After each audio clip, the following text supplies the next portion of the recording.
یہ جو حدیث ہے حضرت حسنہ بنت معاویہ اپنے چچا سے اور وہ آپ صلی اللہ علیہ وسلم سے روایت کرتے ہیں کہ 4 جماعتیں جنتی ہیں۔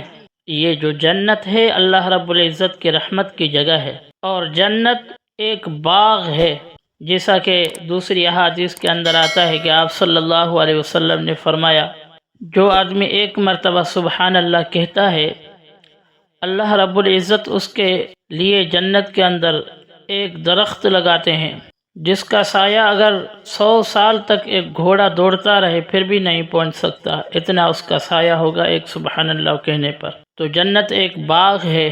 بہرحال حضرت حسنہ بنت معاویہ فرماتی ہیں کہ آپ صلی اللہ علیہ وسلم نے ارشاد فرمایا کہ 4 جماعتیں جنتی ہیں، ان میں سب سے پہلے النبی فی الجنہ، نبی جو ہوں گے وہ جنت کے اندر ہوں گے، کیونکہ نبی ہر گناہ سے معصوم ہوتے ہیں، ان سے کوئی گناہ سرزد نہیں ہو سکتا، اس لیے وہ جنت کے اندر داخل ہوں گے۔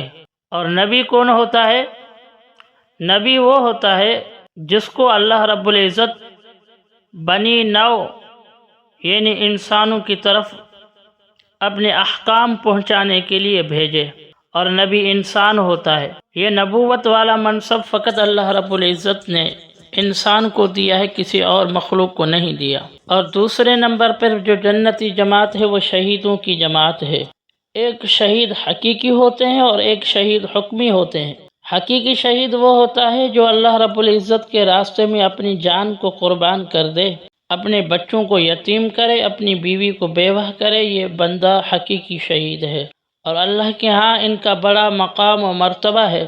خود آپ صلی اللہ علیہ وسلم نے یہ تمنا کی تھی کہ میں اللہ رب العزت کے راستے میں شہید ہو جاؤں، پھر مجھے زندہ کیا جائے، پھر میں شہید ہوں، پھر مجھے زندہ کیا جائے، پھر میں شہید ہوں۔ اور تیسرے نمبر پر جو نابالغ بچہ مر گیا وہ بھی جنت کے اندر جائے گا، کیونکہ آپ صلی اللہ علیہ وسلم کی حدیث ہے کہ ہر بندہ فطرت اسلام پر پیدا ہوتا ہے، اس کے بعد اگر اس کے باپ یہودی ہیں تو وہ یہودی ہو جاتا ہے، مجوسی ہے یا نصرانی ہے تو وہ ہو جاتا ہے۔ اگر ایسا کوئی بچہ نابالغ مر گیا اللہ رب العزت اس کو جنت کے اندر داخل فرمائیں گے۔ اس کی تشریح بہت ساری احادیث کے اندر موجود ہے۔ اور چوتھے نمبر پر جو بچہ زندہ دفن کیا جائے وہ بھی جنتی ہے۔ آپ صلی اللہ علیہ وسلم سے پہلے زمانے جاہلیت کے اندر اپنی بیٹیوں کو زندہ درگور کیا جاتا تھا۔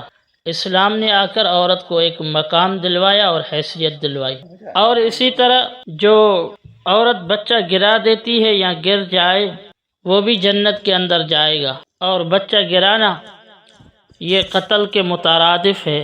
تو یہ جو 4 جماعتیں ہیں ان کو اللہ رب العزت جنت کے اندر بغیر حساب کتاب کے داخل فرمائیں گے۔ ان میں سے 2 تو ایسے ہیں جن کو اعلیٰ مقام حاصل ہے، ایک نبی اور دوسرے شہید۔ باقی جو 2 ہیں ان کو بلا کسب بغیر محنت کے اللہ رب العزت کی طرف سے یہ مقام ملا۔